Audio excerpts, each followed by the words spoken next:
By 5 that Friday afternoon, Silver Creek had climbed the front steps of my house and was pushing brown water beneath the door. I knew every ordinary sound at 44 Cottonwood Lane. The furnace clicked twice before starting. Pipes knocked in January. The third stair objected to anyone heavier than a child. That day, the house made one unfamiliar sound. A low groan came from inside the walls as the current pressed against them. My phone issued another emergency alert. The bridge would close in 20 minutes. I put my medication, 2 dry shirts, the deed, and the power of attorney packet Ethan had emailed me the previous week into a paper grocery bag. My suitcases were in the basement, where the water had already reached the lower steps. Eleanor's blue scarf hung beside the mudroom door. For one impractical second, I reached toward it. Then a framed photograph floated past the kitchen entrance and struck the baseboard. I left the scarf. The truck started on the second attempt. I backed through water high enough to cover the lower half of the tires and drove uphill, while emergency vehicles headed in the opposite direction. Ethan answered on my third call. "The house is gone," I said. "Gone? Unlivable." I heard voices behind him, followed by a door closing. "Did the insurance company send anyone? They can't inspect a house while the road is underwater." Another pause. "I need somewhere to sleep tonight." This silence lasted longer. "Come over," he said. "We'll figure something out." At 811 Ridgecrest Drive, every downstairs light was on. Ethan opened the door before I reached the bell. He wore a dry white shirt with the sleeves rolled neatly to his forearms. Behind him, I could see the hallway leading toward the guest suite. Claire stood near the kitchen island with both hands around a coffee mug. Ethan looked first at the mud on my pants, then at the grocery bag. "You can't stay here, Dad." The words were simple. The 5-bedroom house behind him made them difficult to misunderstand. "Then tell me where you think I should sleep." He rubbed the back of his neck. "This isn't about one night. It is from where I'm standing. You need something stable. Claire and I aren't set up for." He glanced over his shoulder, as though a better explanation might be waiting in the hallway. "For a man with one bag?" His jaw tightened. "Don't do that."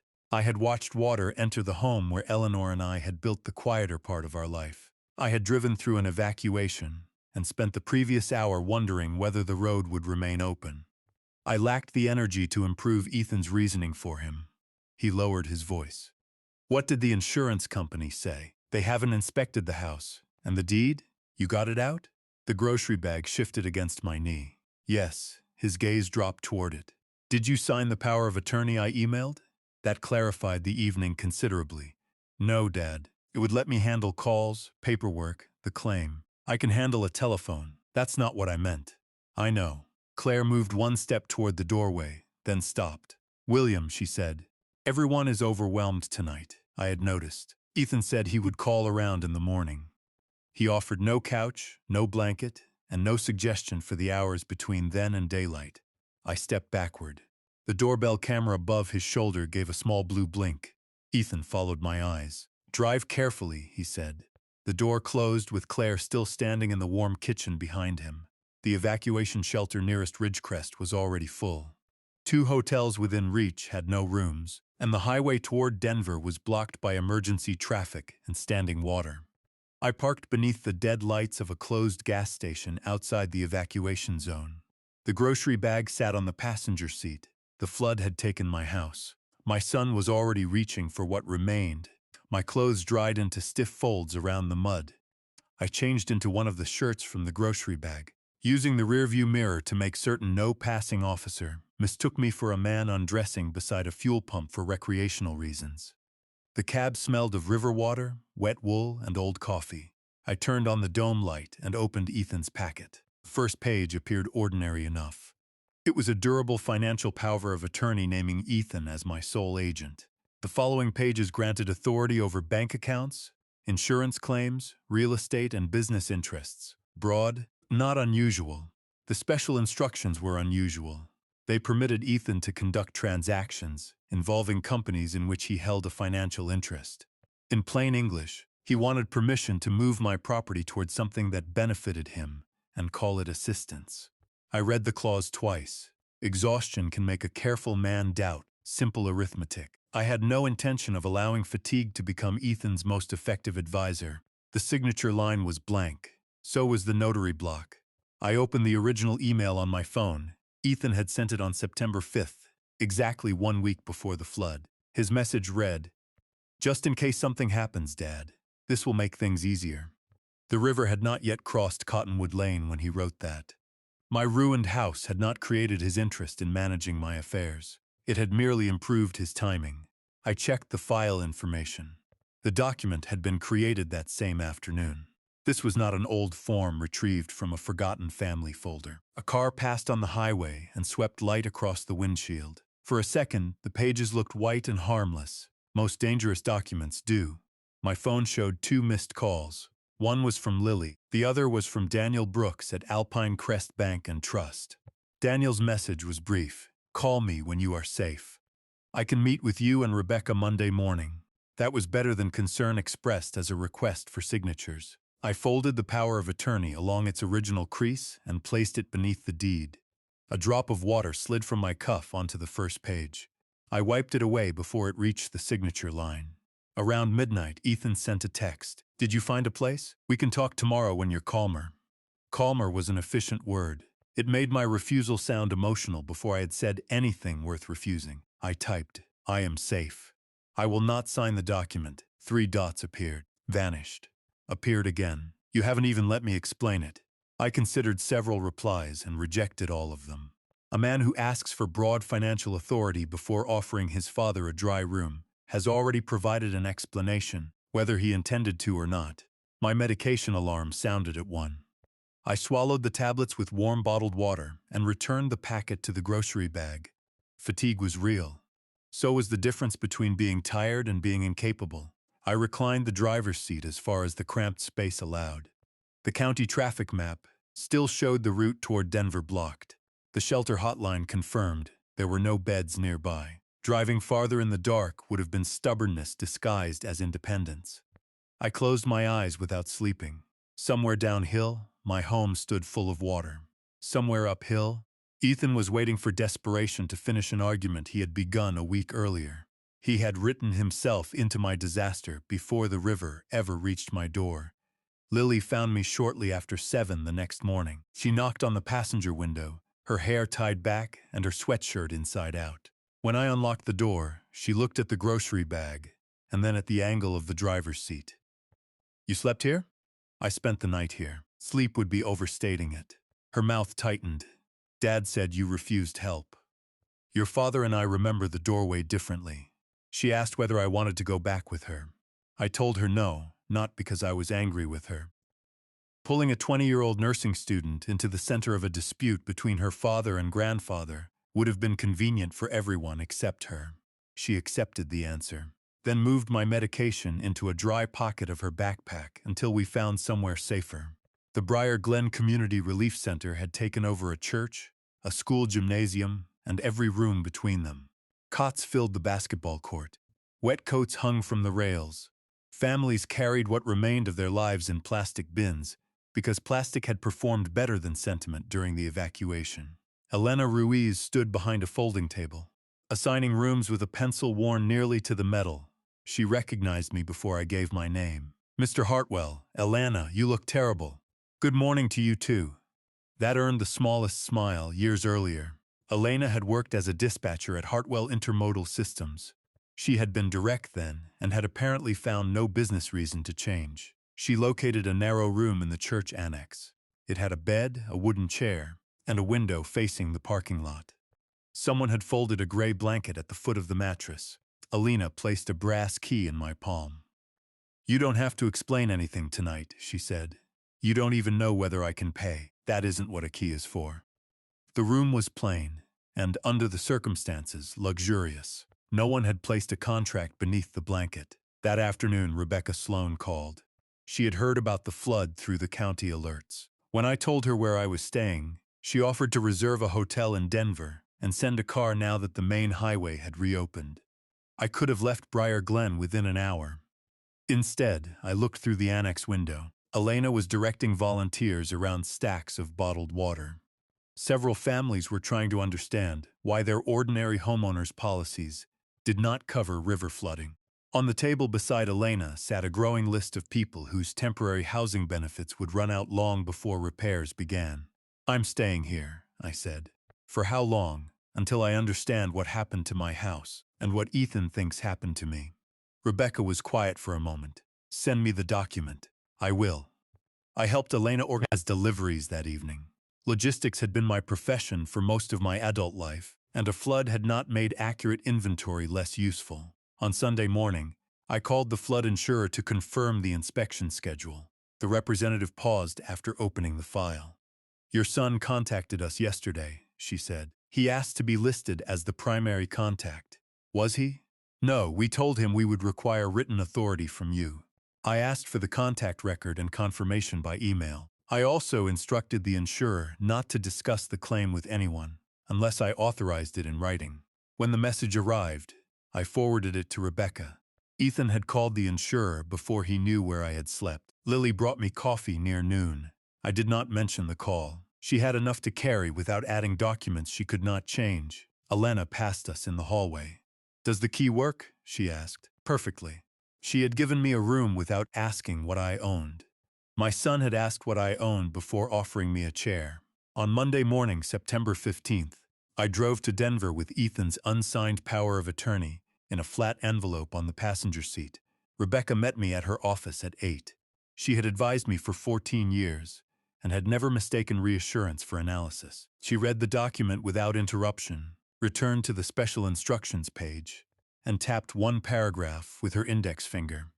"This was never written to protect you. I know. It would become effective immediately if properly signed. It covers your real estate, insurance, banking, and business interests. This clause would also let Ethan deal with companies in which he has a financial interest." He called it help.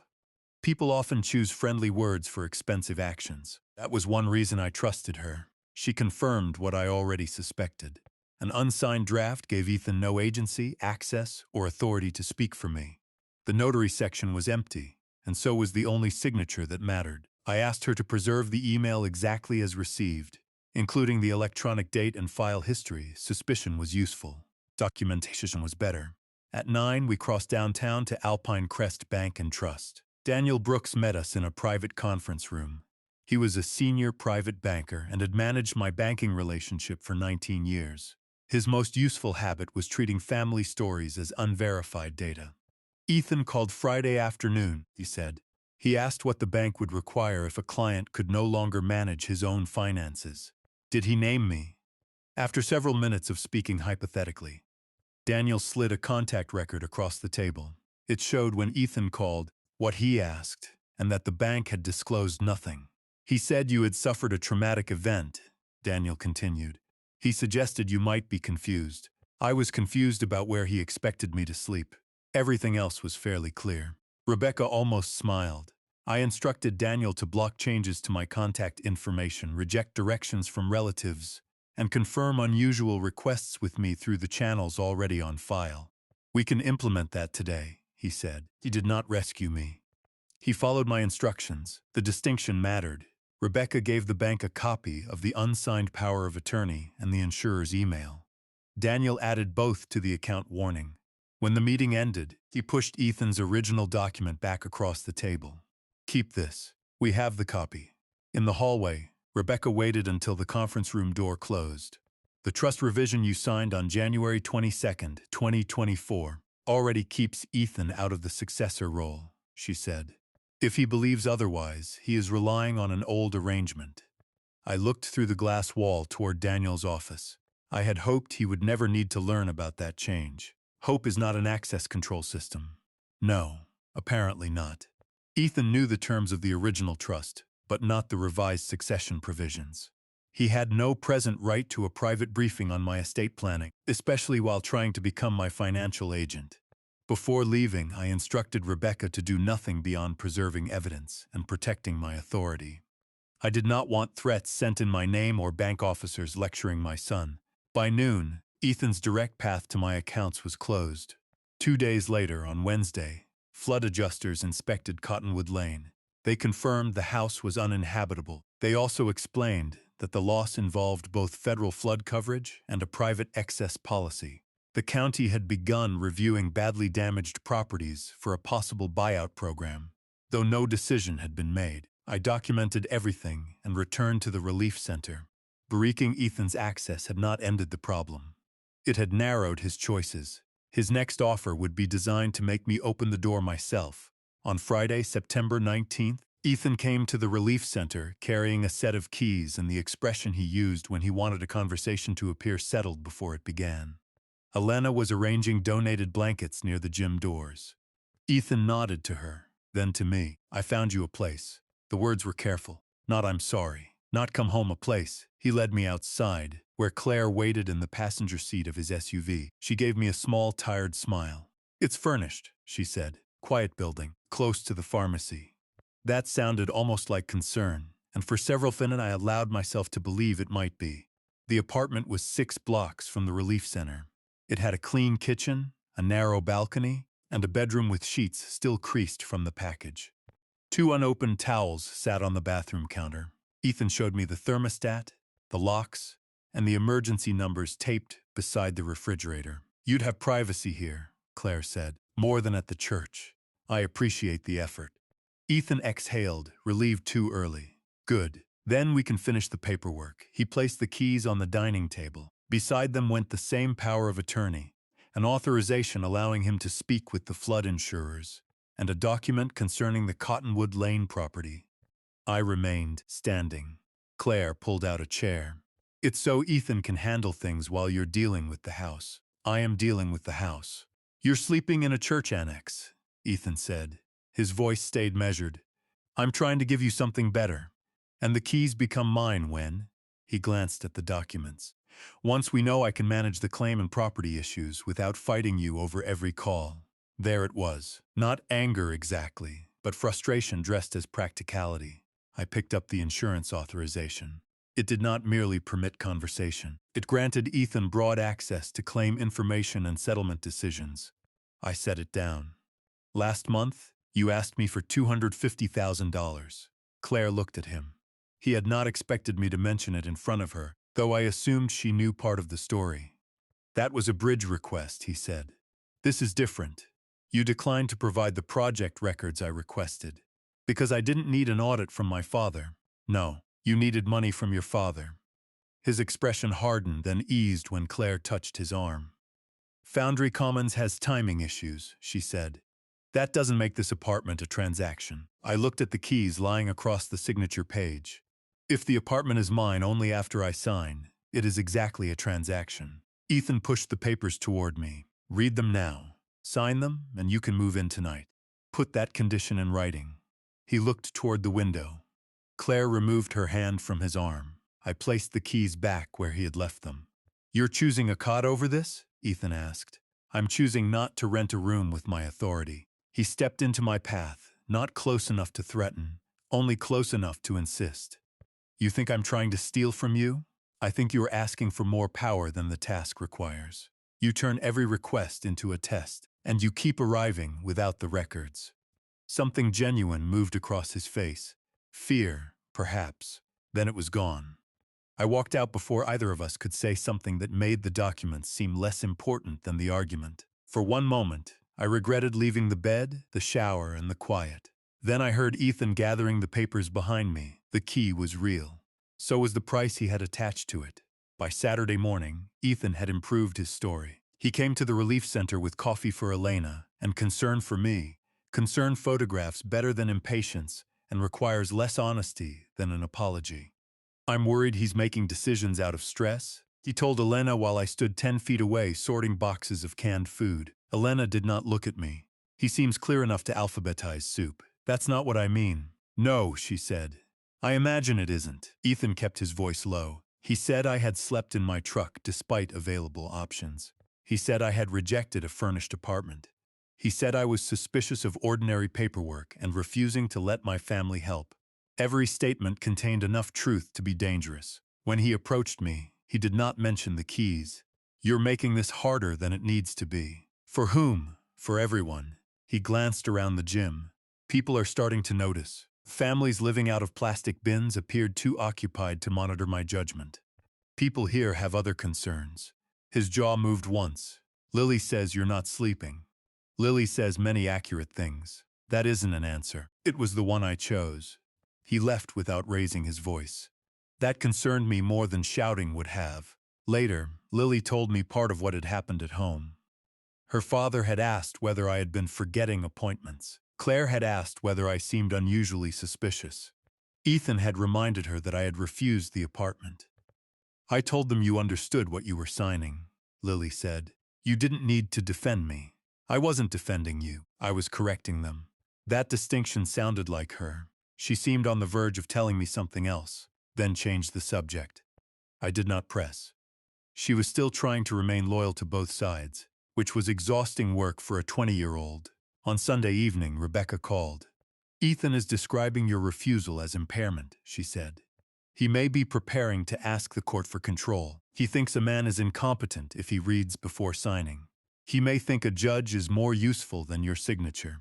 I sat on the edge of the narrow bed, listening to voices in the hallway. What do we do? We preserve the records. You continue making your own decisions. The next morning, I requested copies of my medication records, my relief center registration, and every communication connected to the insurance claim. If Ethan intended to describe independence as illness, I would make certain the facts retained their dates.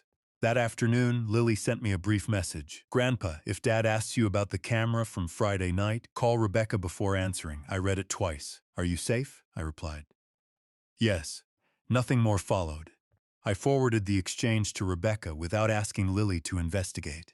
Whatever she had noticed, I would not turn my granddaughter into a source inside her parents' home. By midnight, Ethan had stopped trying to obtain my signature. He was preparing to make it unnecessary. Rebecca brought the petition to the Relief Center on Monday morning, September 22nd. She placed it on the folding table where Elena usually kept volunteer schedules. The first page named Ethan as the petitioner and me as the adult, allegedly in need of protection. There are many ways for a son to say he no longer trusts his father. Filing it with the county adds page numbers. Ethan requested emergency guardianship over my personal decisions and emergency conservatorship over my property. In simpler terms, he wanted the court to let him control where I lived and what happened to my money. His statement described me sleeping in my truck, refusing safe housing, withholding financial information, and reacting with uncharacteristic suspicion after the flood. Nothing in it was entirely invented. That was the clever part. He used the apartment against me, I said. Rebecca turned a page. And your refusal to sign. He left out the condition, of course. Ethan had nominated himself for both roles, even though he was asking for access to property that could benefit his own development project. The court will not hand him everything simply because he filed this, Rebecca said, but he only needs enough doubt to keep it alive. Yes, we gathered what already existed: the unsigned power of attorney, the insurer's contact record, Daniel's bank record, and the relief center file confirming that I had accepted safe housing and managed my own medication. The emergency review took place the following afternoon. Ethan sat beside Claire at the other table. He wore a navy suit and the expression of a man attending a difficult medical appointment on someone else's behalf.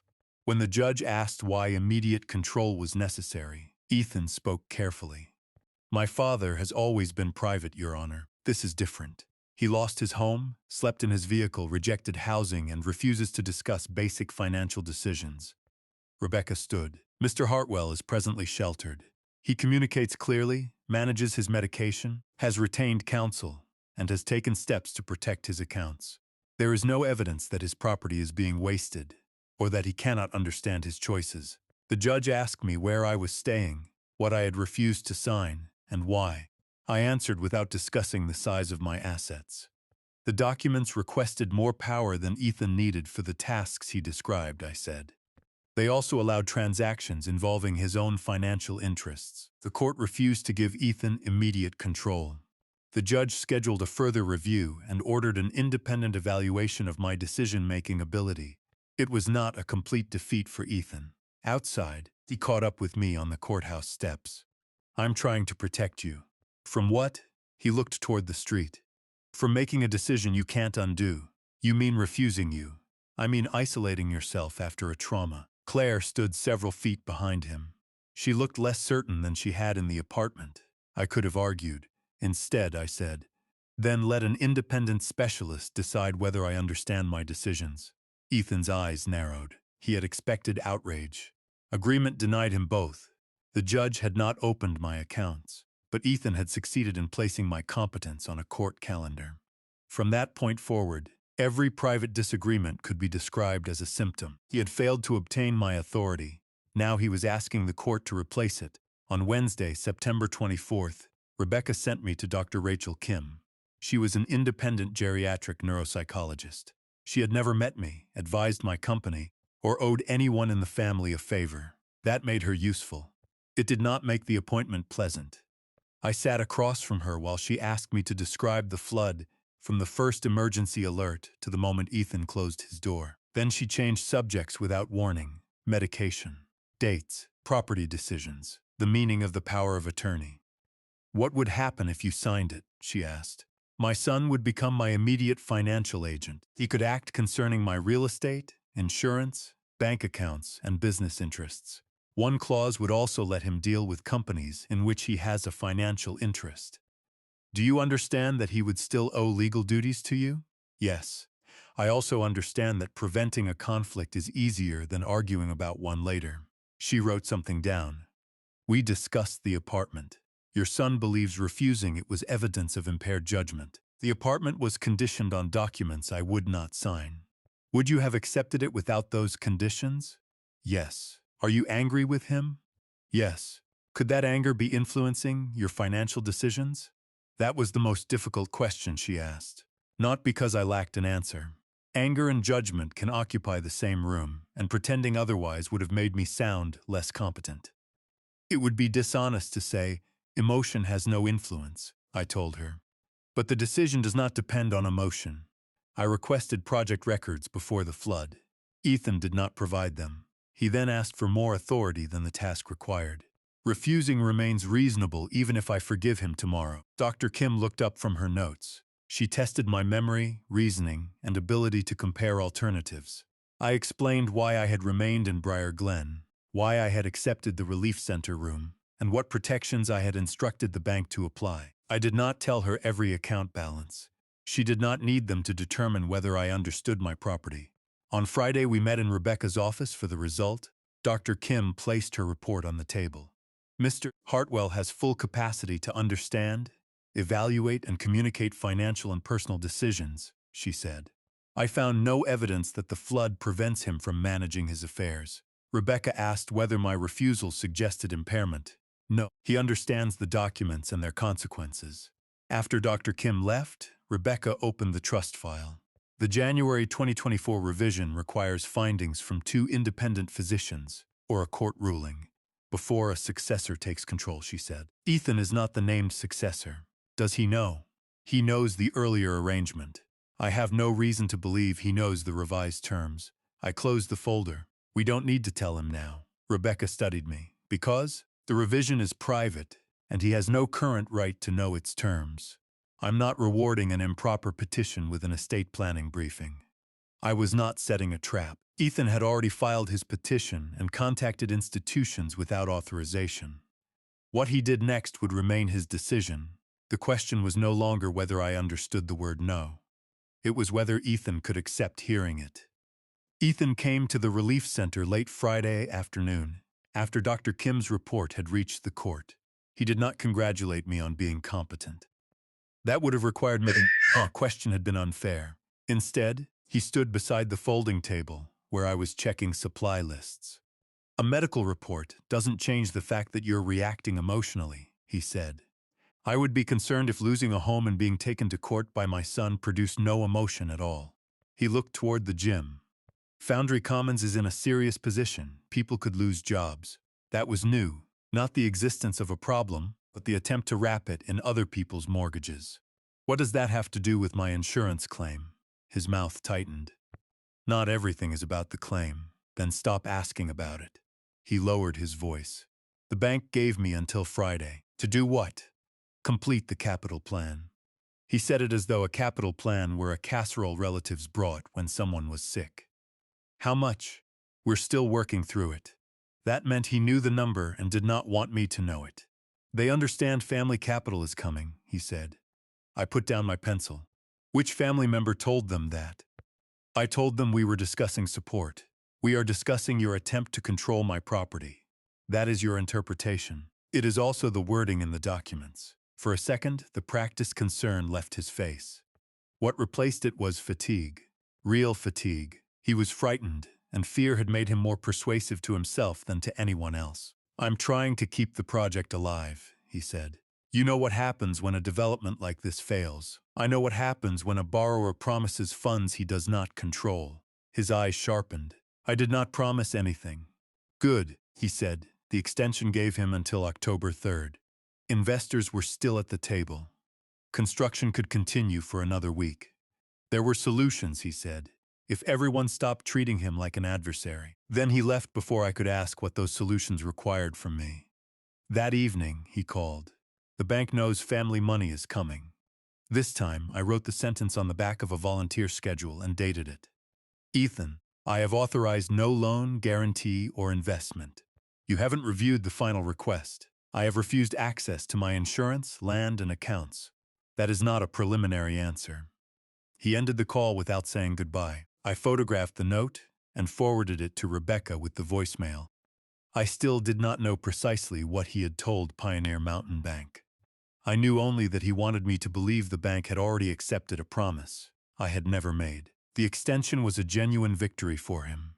Construction would continue, investors would wait, and Ethan would remain managing partner for another week.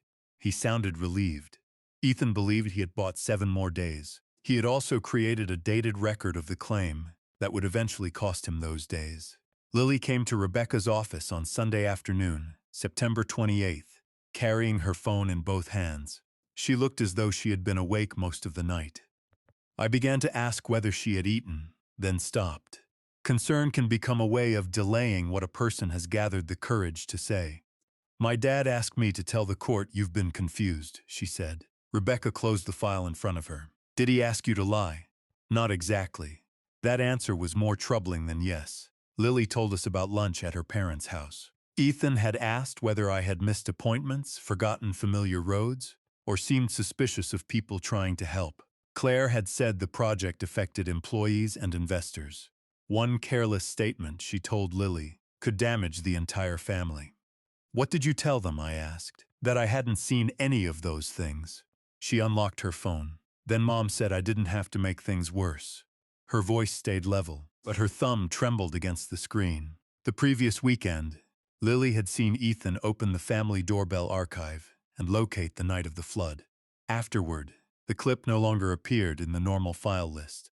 Lily already had authorized access to the household system. The recording had synchronized to her account before it disappeared, so she saved the original with its date and audio intact. She placed the phone on Rebecca's desk, exactly between us. Video began with rain crossing the camera lens. Then I appeared in mud-stiff clothes, carrying the grocery bag. Ethan opened the door. Behind him, the guest hallway was brightly lit. You can't stay here, Dad. The words were flatter on video. Memory had not improved them. The recording captured my question about where I should sleep. Ethan's explanation about stability, and his questions about the insurance, the deed, and the power of attorney. After the door closed, the camera remained on long enough to show me standing alone on the porch. Rebecca confirmed that the recording's date and file information matched the original. Would you be willing to explain how you obtained this, if the court asks? She said. Lily swallowed. Yes. I turned the phone face down. You don't need to collect anything else, I told her. You don't need to watch your parents for us. I'm not doing that. I know. I'm making sure we agree. She nodded. I'm not choosing Grandpa over Dad, she said. Then what are you choosing? Rebecca asked. Lily looked at the phone between us. What actually happened? I had seen courage in boardrooms, warehouses, and emergency sites. It was usually louder and better dressed. Lily's version sat in a plain office and tried not to cry.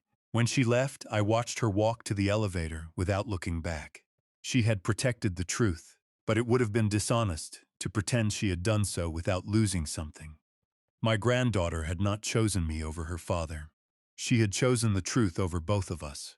After Lily left, Rebecca pulled an older file from the cabinet. I think we should discuss the pattern, she said. The first record showed a transfer of $180,000 in 2012, after Ethan's failed restaurant investment. The second showed $210,000 in 2017 for his first independent development. The third showed $250,000 in 2022 when another project ran short. Together, I had given him $640,000. On paper, the transfers looked orderly. Dates, account numbers, signatures. Money is very good at making disorder appear administrative. I told myself each one was the last, I said. Did Ethan believe you? No. Why would he? I didn't believe me either. Eleanor had understood the pattern before I did. After the second rescue, she had stood in our kitchen holding the transfer instructions. Every check keeps the peace, William, she had said. None of them teaches him what the problem costs. At the time, I called the payment practical. I had missed school dinners, postponed vacations, and allowed Eleanor to explain my absences in kinder language than they deserved. When Ethan made mistakes as an adult, I reached for money because it was the tool I understood best. A transfer cleared faster than a difficult conversation and required less humility. That history did not excuse what he had done. It did explain why he expected me to rescue him after every other route failed. Rebecca placed the 3 records beside the unsigned power of attorney. You are responsible for the pattern you reinforced, she said. You are not responsible for the petition or what he told the bank. I know. Do you? I looked at the old signatures. I'm trying to. She offered me a clean exit. I could remain in Denver and let her handle the court matter. I could refuse any meeting with Pioneer Mountain Bank. Daniel and the trust structure could protect the assets without my presence. It was sensible advice. I could have accepted it.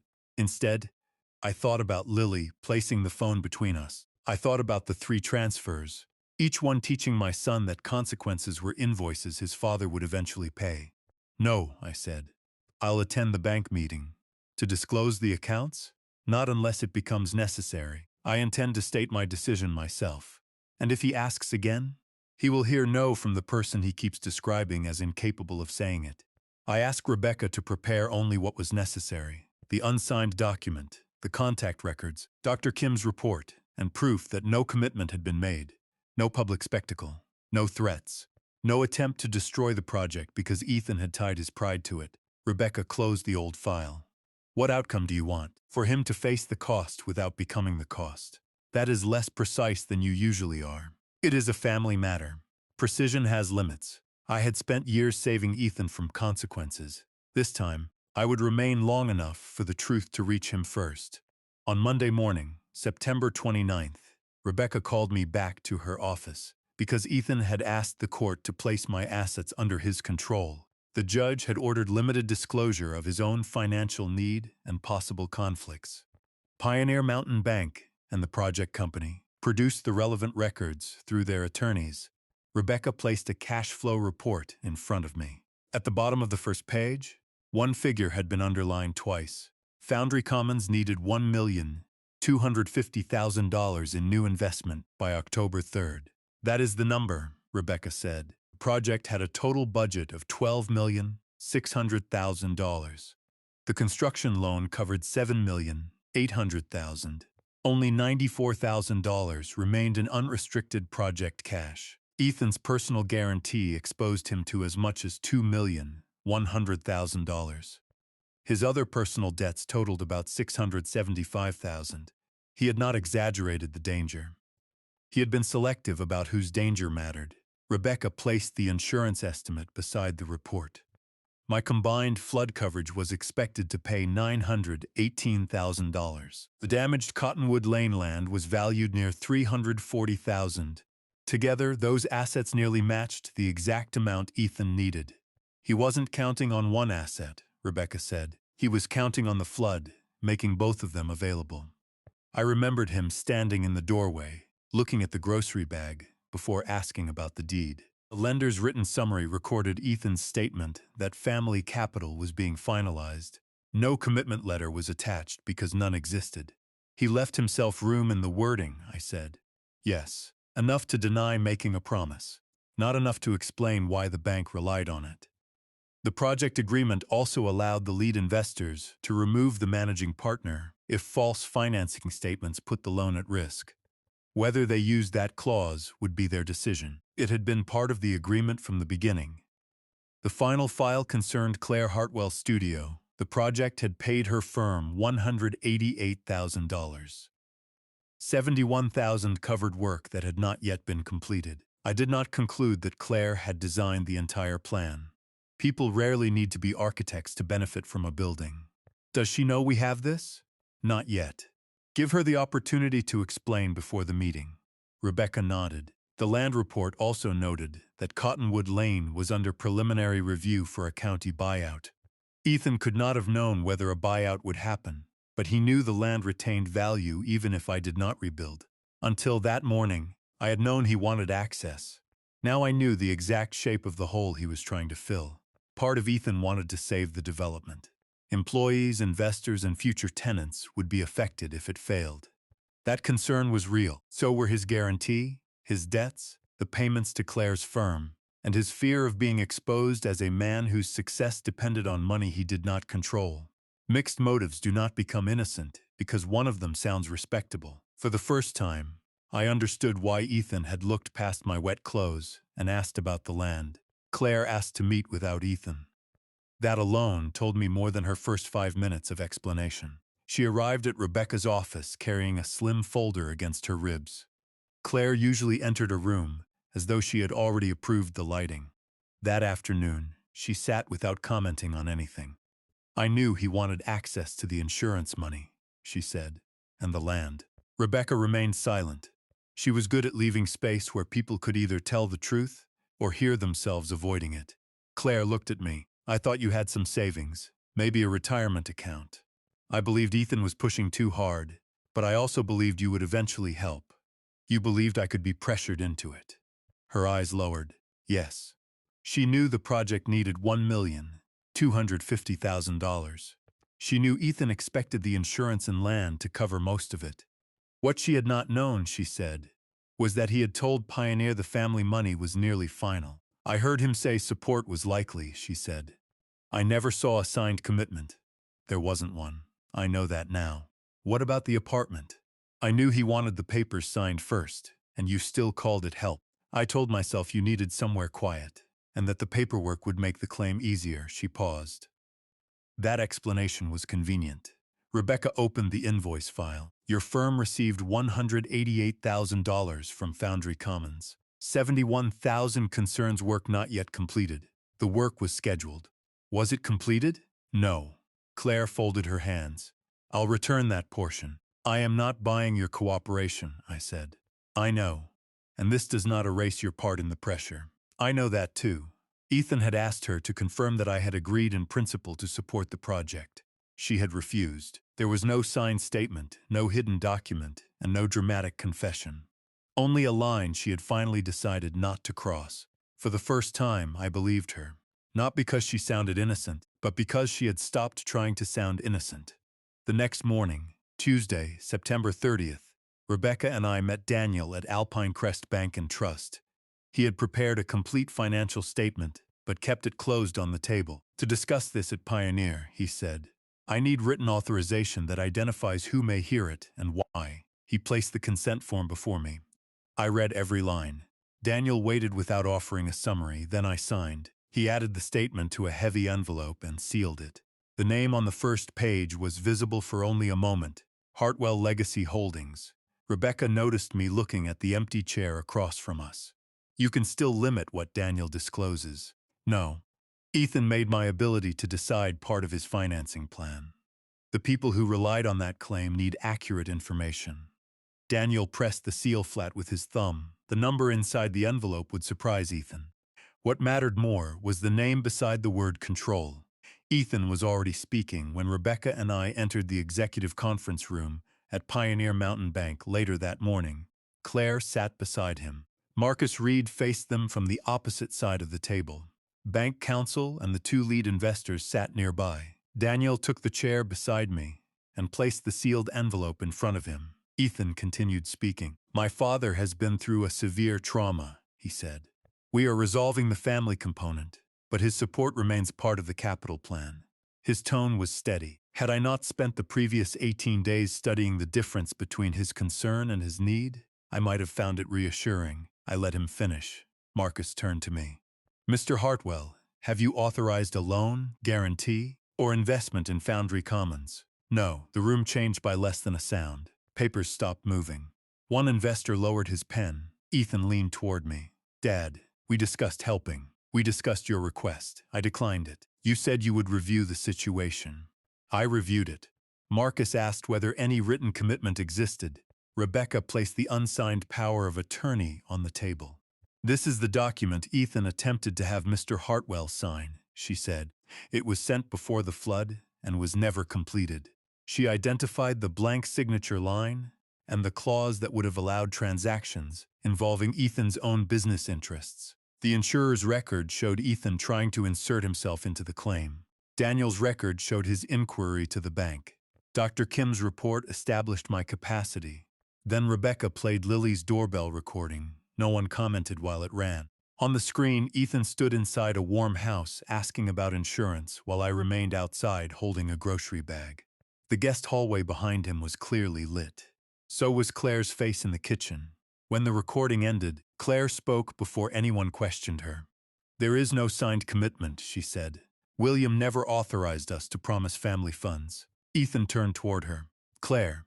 She did not look at him. Rebecca nodded to Daniel. With Mr. Hartwell's written consent, he said, I can confirm that his revocable trust owns all of Hartwell Legacy Holdings. Mr. Hartwell remains the trustee, beneficiary, and sole manager. Ethan has no present authority over those assets. Designated successor is a professional fiduciary. Daniel opened the envelope. The statement was dated September 11th, the final day before the flood. Hartwell Legacy Holdings accounted for $47,300,000. It included investments, treasury securities, industrial property equity, and my retained interest in Atlas Corridor Group. Separate investments held by the trust totaled $6,400,000. My retirement accounts added $3,200,000. Before the flood, the house and land were valued at $860,000. Cash, vehicles, and other property added $480,000.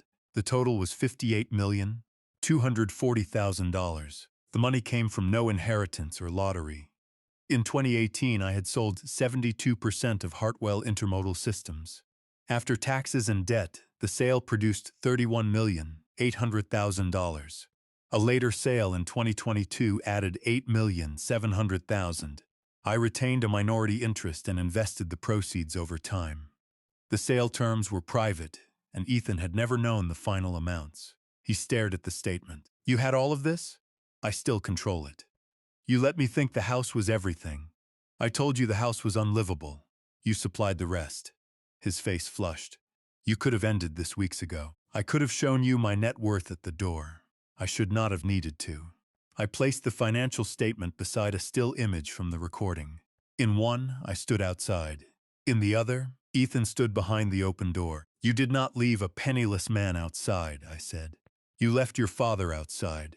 The money only proved you never bothered to know the difference. For the first time since the flood, Ethan had no prepared answer. The room knew what I owned. Now it had to decide what his promises had cost. Marcus opened the lender's written summary and turned it toward Ethan. This records your statement that family capital was being finalized, he said. Our extension relied in part on that statement. I said we were discussing it. You said the source was expected. It was. Marcus looked at me. Was it? No. Ethan pushed back from the table. He could fund the entire gap without noticing it. The sentence settled over the room more heavily than the number had. One of the investors asked whether I intended to contribute any amount. No loan, no guarantee, no investment. Ethan looked at me as though repetition might reveal cruelty instead of clarity. Because the October 3rd deadline was approaching, the lead investors had already reviewed a backup plan. Their agreement allowed them to remove the managing partner if inaccurate financing statements put the loan at risk. They used that provision. Ethan would no longer manage Foundry Commons. New investors would provide enough money to keep viable construction and contracts moving. Ethan's ownership would be reduced to an 8% passive interest. His obligations under the personal guarantee would be settled over 5 years. I neither proposed nor voted on the decision. Foundry Commons was not mine to manage, which was one of several facts Ethan had found inconvenient. When the others stepped out to prepare formal notices, Ethan remained seated. Claire stood near the window. Rebecca stayed beside me. "If you had that much money," Ethan said, "why did you let me believe you had nothing?" "I did not. You showed up with a paper bag. I had just left a flooded house. You knew what I was facing. I knew you requested money and withheld the records. I did not know the size of the shortfall until yesterday." His voice broke at the edges. "You could have saved me. I could have paid the bill. That is not the same as saving you." For several seconds, he looked less like a developer and more like the boy who used to wait at the front window when my business trips ran late. I had failed that boy in ways a wire transfer could not repair. The man before me had still made his own choices. "I should have been more present," I said. "I should not have taught you that every consequence had a family account behind it. But I did not make you file the petition. I did not make you promise my money." He looked down at the document. Claire spoke quietly. "I told him you would probably help." Ethan turned toward her. "I did not tell you to say the money was finalized," she added. He closed his eyes.